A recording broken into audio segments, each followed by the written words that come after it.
Time for a new episode of The Journey, but with a twist. My guest this month is a man who's no stranger to the journey, seeing as he was the one that came up with the concept. Stephen Mamouney, CEO of BMG Partners. Hello, mate. Hello, Matt.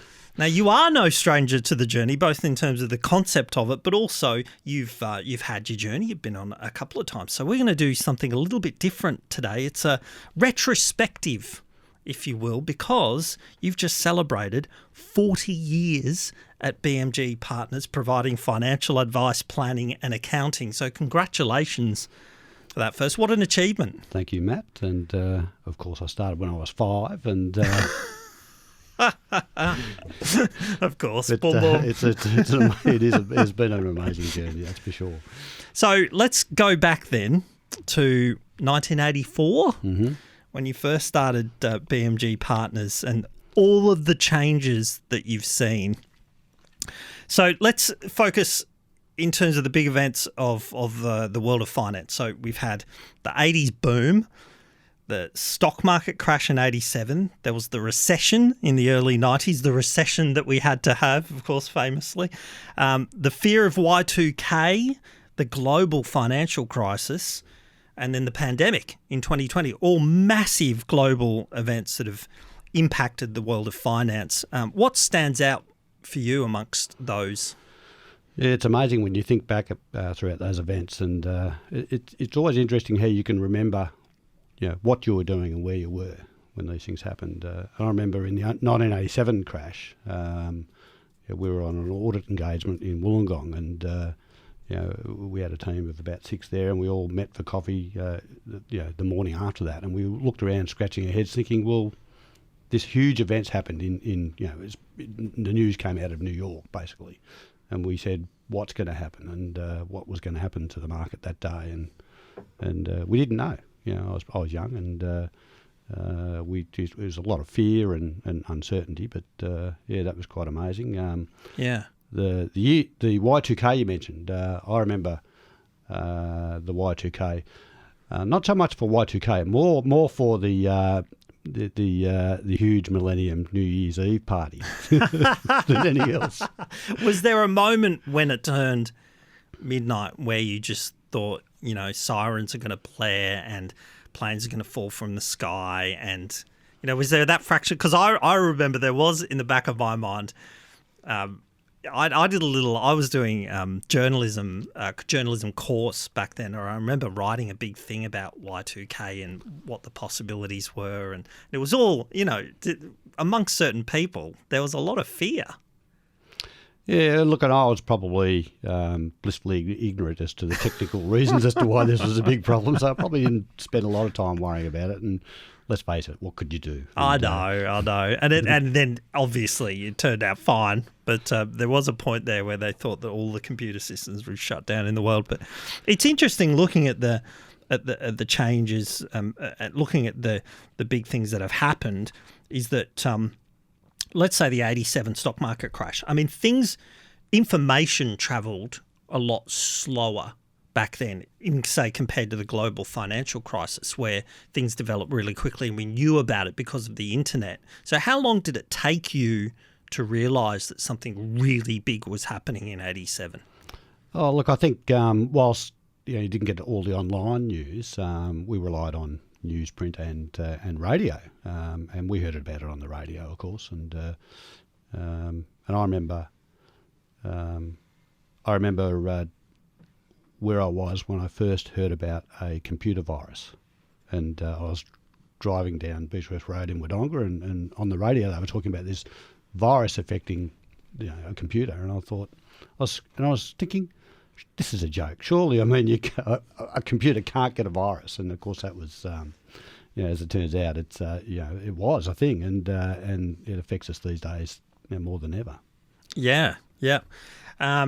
Now, the global financial crisis obviously was a huge one. Did you see the signs of it before it happened? I watched a movie actually not that long ago. It was a terrific movie, and it was about the bloke who realised that it was inevitably going to be a crash, and no one believed him at the time. Did you sense that there was something that was going to happen to the market? I wasn't the one person who saw this, but look, I think there's a feeling a general feeling that, look, because at that stage there was 5 years of great returns from the markets. You had 20%, 20%, 20% for 5 years. So you felt like at some stage this was going to come undone. However, you didn't necessarily want to be pulling out at year 3 and miss out on the next 2 years of 20%. So I think we're mindful of it. We were probably we're a pretty conservative bunch anyway, so we were probably still talking about the virtues of diversification and minimising your risk and all the rest of it. But when those sorts of events happen, typically there's nowhere to hide. Doesn't matter where you are. You've just got to sort of ride it out and stick to your long-term your long-term strategy. But no, it would be you're taking a huge risk to take a bet one way or the other. I can't say that we were ever that way, and we're not really engaged to take those sort of risks on behalf of our clients. Has your reaction to major events changed over the decades? As in, you have to try and stay cool and calm for your clients and for your business when you hear about big things. But did you react the same in the 80s as you would today, do you think? Yeah, look, I think you probably, you learn about past events.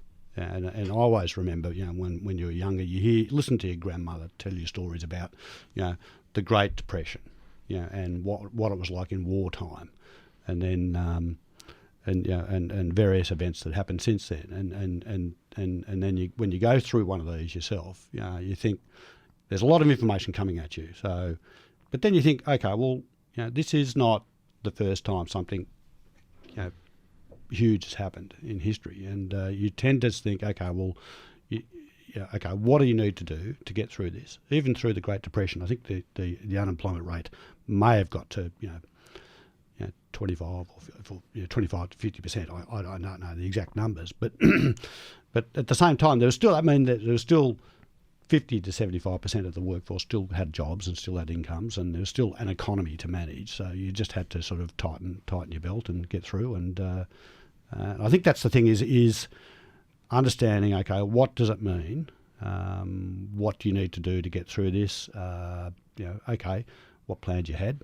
You modify those and make tweaks and so on. And I know with the GFC, because that was, as after year after year of good economic returns and markets, and then it sort of dropped, and it dropped, not like it dropped, and it dropped for an extended period of time. So I think that's the other thing, is how long it took to come through.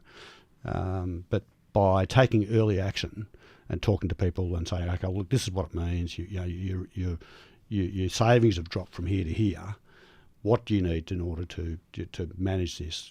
To make sure that your long-term goals are. So, okay, what it meant was, you just need to make these small little tweaks, and write it out for the next few years, and talk to people. Mostly, you're managing people's fears, reassuring them that they're on track, and just managing their way through that journey. And that's what we're here for, is to help people make good decisions, particularly when things are tough. Yeah.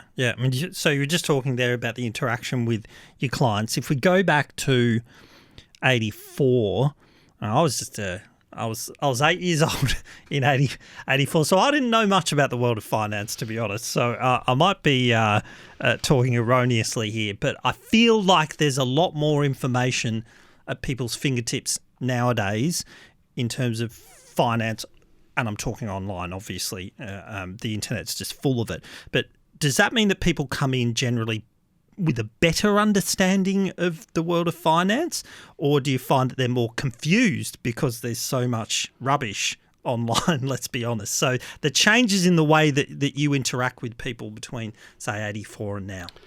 Yeah, there's no doubt. In 84, there wasn't any online information at all, of course. Things were a lot simpler then, and as a practice, we were we were probably the holders of all the technical information. So clients had to come to you to get information about what the tax rules were. They had to come to you to get information about certain accounting issues and how to do those roles, and certainly from a financial point of view as well. So I can recall. You would one of my first jobs was to file the loose leaf CCH, law reports and so on. So I'd be sitting there and you'd be reading these things, and it was as you put them into the little binders on the shelves. And but these days, there's so much information available to people that I feel our role is still trying to understand all that, but also filter it all and apply it to individual circumstances. Whereas, so you're still fulfilling that role. People come to you with an issue. They can find these answers online, no doubt about it. They're there, but you have to filter through so much information. You don't know what's right or wrong for your circumstances. So there certainly is. There's that contrast. Is it easier for you now, or was it easier then? Because you do have all the info and you have a lot of technology now, and much less is done with physical paper and the like. But what's actually what's easier, and what did you enjoy more? Did you enjoy the old days more, or did you enjoy it now? Certainly, it took a lot longer to get things done. Back when I first started, it was a lot of manual work. So you sort of you had time to work through it all, and I don't know, it's easier or harder. It's just expectations are different. So you would work through things. It would take you longer to do each job. You didn't have all those sort of demands on your time. You probably still had demands on your time. I'm sure that was the case. But now there is the speed at which you get things done is a lot more. You can do more with less with technology, but also expectations have changed as well. So there is that old adage, a little bit of knowledge is dangerous, and I'm sure doctors hate it when people come in and they say, "I've been Googling," Dr. Google. But I feel like the financial world must be a little bit like that as well. Do you have people coming in with expectations based on basically research that's incorrect, and then you have to try and get them on the right track again? A little bit. I think it's good that I think it's a good thing that people becoming more well informed. The more well informed you are about your finances and your accounting issues and tax issues, the better, generally speaking.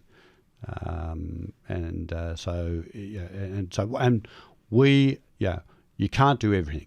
So, and we've always been believers in helping people to learn how to do things themselves, so they can get on and do those things, and show them the way, show them new techniques and so on. And I think that's a good thing. So, the old adage, give a man a fish, you'll feed him for a day.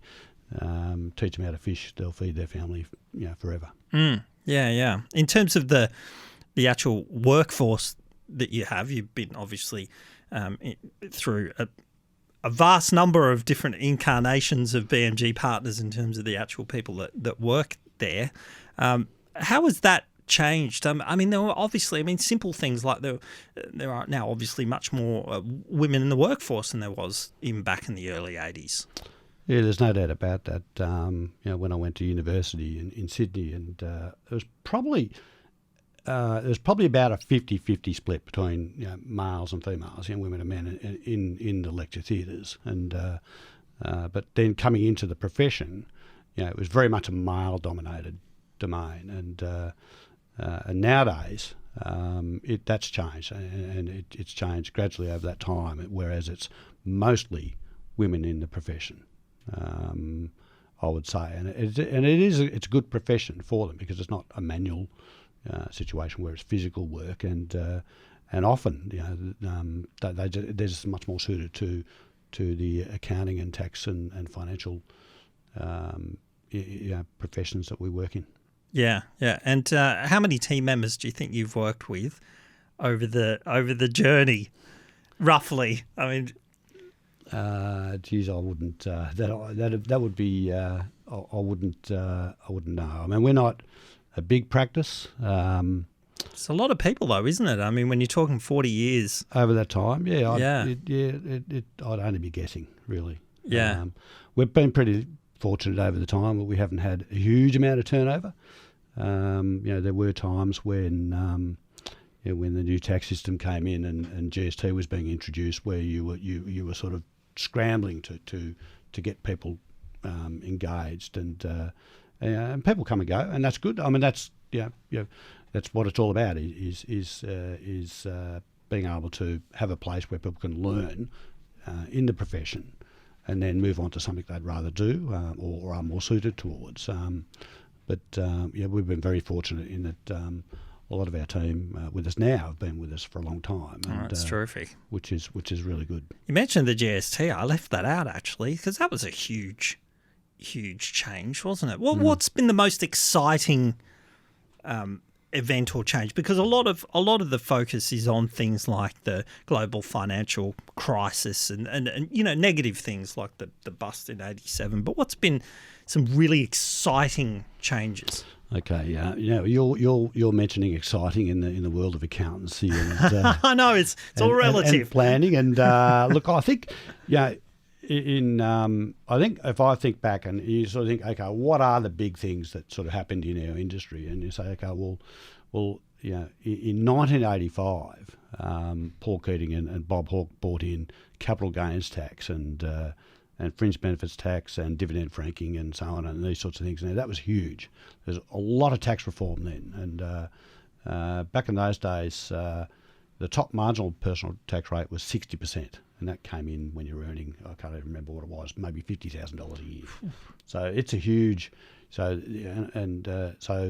that tax reform was really important about, and it enabled the tax rates to be reduced over time. So, and then, I mentioned the GST, of course, when that came in. Super guarantee was something that was, it came in sort of late 80s, early 90s, started at 3% as part of the productivity sort of superannuation amount that was brought in at the time, and scheduled to get up to 12%. Well, still not there yet with that, but that was that you think about that, and that's created a huge amount of wealth for a lot of people in Australia, and I think that was quite an exciting thing as an employer.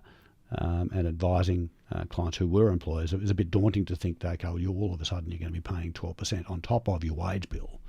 But we've adapted to that, and it's a matter of time. It was over a good period of time, and you sort of, so that was quite exciting. I guess the growth of the financial planning industry is something else we've seen.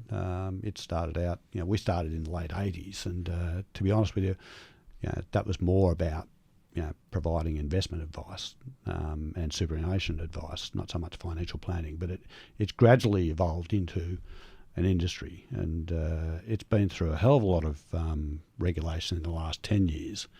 And I think that what is exciting about all that, not so much the regulation and all the extra red tape you have to go through, but now a career path in financial planning is similar to a career path in chartered accounting. You have to do a degree, postgraduate studies, a professional year. So people are coming through that industry with a solid, into a solid sort of professional standing in the community, and a very very valuable resources. Yeah. It's interesting. You mentioned Hawke and Keating, and obviously the GST was John Howard. But did Hawke Keating do the most, do you think, to kind of put in place the modern Australian economy, the building blocks for it?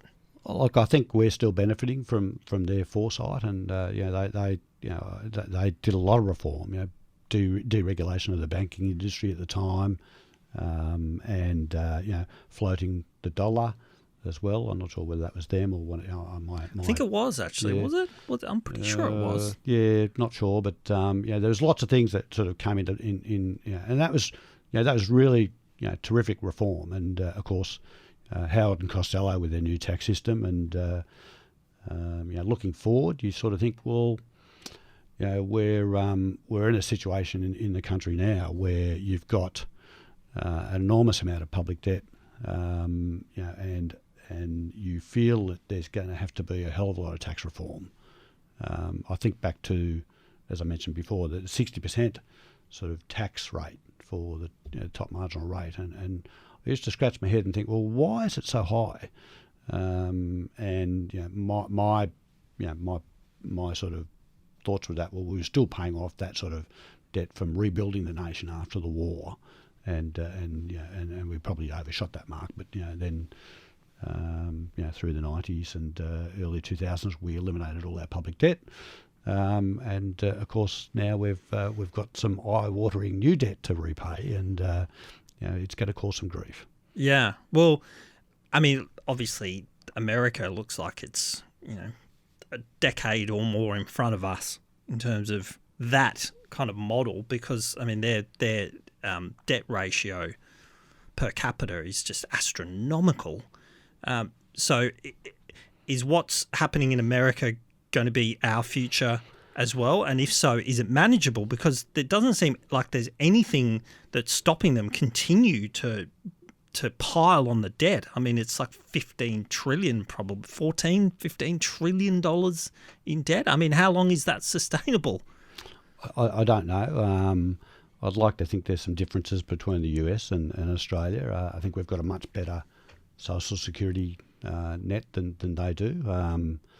And we're very fortunate we have the resources here for a very low population base to lean on.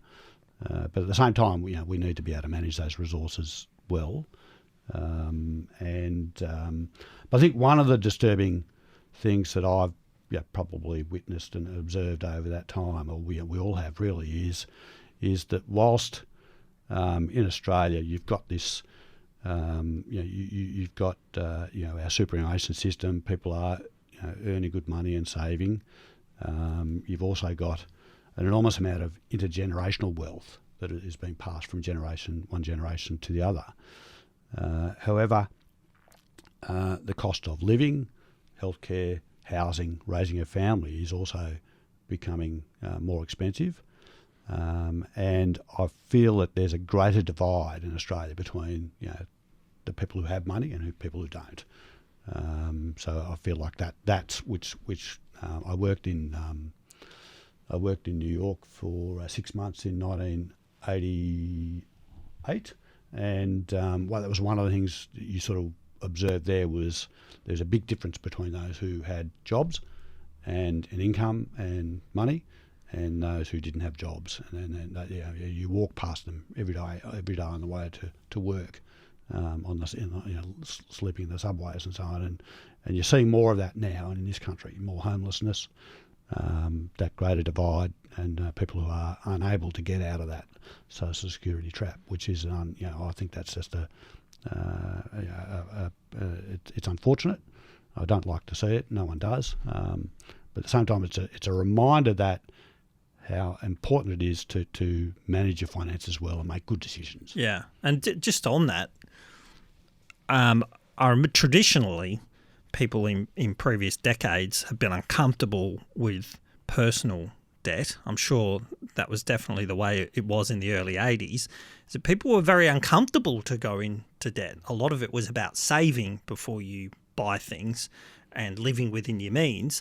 But nowadays, and a lot of this was probably worse just before the global financial crisis. I mean, people have just been much more comfortable whacking on great amounts of debt onto the credit card or the home loan with big houses. What do you think about people's approach to debt and just the difference in the way that people live and their mentality towards it from when you started to now? Yeah, look, I think you're right. I think it's more accessible these days to a degree. You talk about sort of small levels of debt. When there is a lot more available to people who don't really understand what they're getting into, whether it be the afterpay sort of situation Yeah. or that sort of situation. And whereas I feel that it's harder to get, funds out of financial institutions these days without, proving that you can afford it. So it's in a lot of regards, there's a lot more restrictions on getting into debt. But what that has done is force people down these sort of probably less regulated areas, and that's where I think they're getting themselves into strife. Whether it's a phone contract or a gym membership or whatever it might be, it is it's a lot more of that. A lot more credit card debt, I suppose, and that's a real trap for people to get out of, because then if they're struggling with that, it's then harder to then prove yourself to a bank to get finance to get your own home and get a good start in life. Yeah, so obviously the fundamentals are the same no matter what decade we're talking about. Mm-hmm. Final few thoughts, if we could. 40 years at the one company is just extraordinary, and you were saying that you've had very very few people, especially of late, who have left. It's a very solid and stable business. What is the secret to keeping a business like BMG Partners successful over that period of time? Look, I think it's just being true to your values and being consistent and providing people with a purpose to which they feel comfortable in pursuing. Making sure you take a genuine interest in what's going on in their lives. Making sure you have their back when they're having difficulties. I think over time, work habits and expectations have changed. You've got to move with the times and become more flexible, and we've seen that in more recent years more than anything else. And provide them with challenges. Invest in your team. I mean, these are none of these ideas are sort of out there, but it's making sure that you are true to your word and follow through. Working as a team and not sort of getting too far ahead of yourselves. Yeah.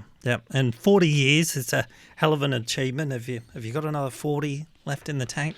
Well, it's funny, isn't it? You talk about these things, it's 40 years, and I remember, to me, I felt like I've graduated just a year or two ago, and I do. For 20 odd years, I've always been a swimmer. So I enjoy my competitive swimming. But about 20 odd years ago, I went in my first open water swim with I think it was the sort of 40 to 45 year age group. And I remember standing on the beach. We were all in our sort of wetsuits down by the bay, and I'm looking around and I'm thinking, who are all these old guys? And then sort of realised that I was actually one of them. But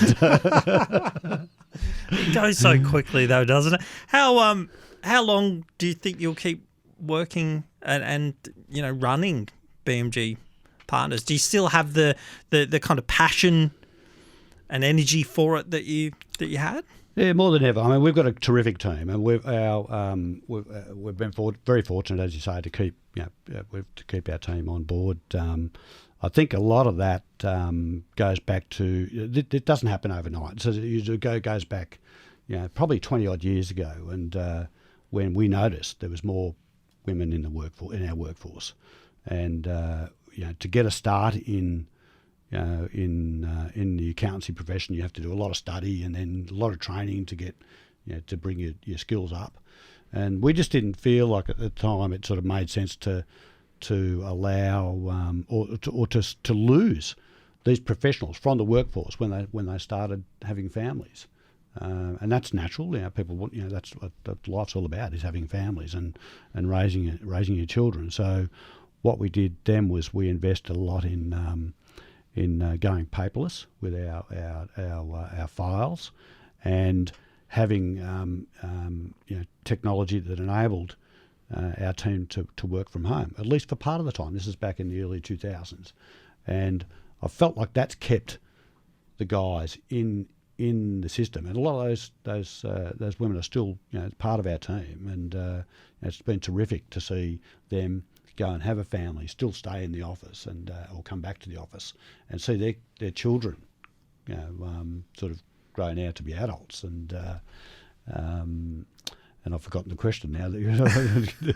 How long will I keep going? I'm enjoying things at the moment. I feel like I've got a hell of a lot of experience, and I'm able to I'm enjoying working with the team, and they've all stepped up. So in reality, I actually don't do a lot in the office anymore. They tend to do it all, but my role is really, as a to provide guidance, help manage relationships, and provide leadership, and to the business. But whilst I'm fitting well and feeling good, I'm enjoying it. Got to keep those cold water swims up.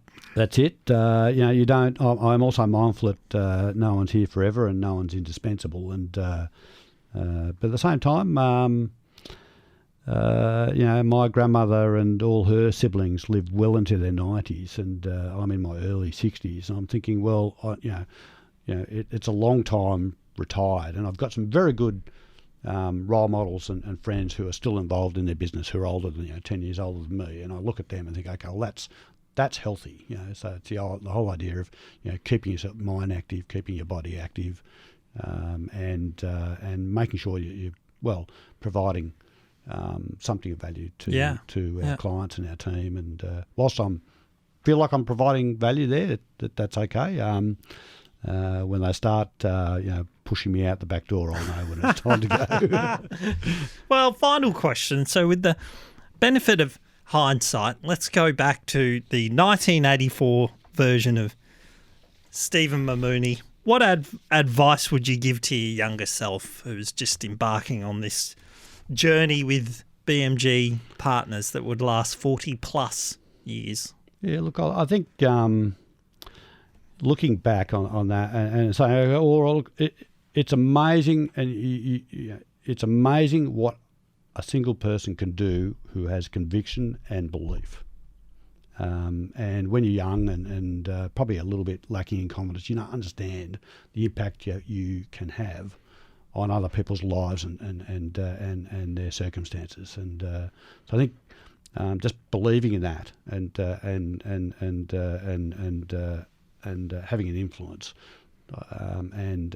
and having conviction about what you're doing, I think is probably the piece of advice I would give myself. Yeah, wise words. Would you have listened to your older self back then? Well, probably. Yeah. Well, no. I was pretty fortunate. I had some really good sort of mentors back then, and I was one of the first things I learnt as soon as I could talk really was from Dad and his friends were saying, well, you've got two ears and one mouth, and using that proportion. And so listen to what other people have got to say, and take on board their advice. And I think that's it's good. You can learn from other people's mistakes and avoid them yourself. Sometimes you can make a whole bunch of new ones. But I think it's good. And I think the other thing.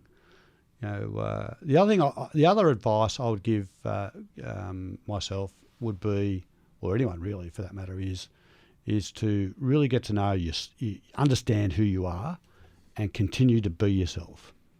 I think particularly in today's society, everyone's so influenced about what other people want you to be, and sometimes that can mean you forget to bring yourself to in a situation. And I think what we want is people to be individuals. We want a diversity of views, and we want everyone has got so much to offer. I think about these journeys. I mean, and everyone we ask to come along and share their story, they say, "Oh, look, I've got nothing really, interesting to say." Well, that's not, as we've seen, it's not the case. Everyone has got a different point of view. They've got their own mind, and I think if you can work in a team environment and bring that as well, you become invaluable. Yeah. Very well said. Stephen Mamouney, a hell of a 40-year journey at BMG Partners, and many, many more years to come, I am sure. Always a pleasure chatting, and I'm sure we'll be chatting again next year. Stephen Mamouney, BMG Partners, thank you so much, mate. Thanks, Matt.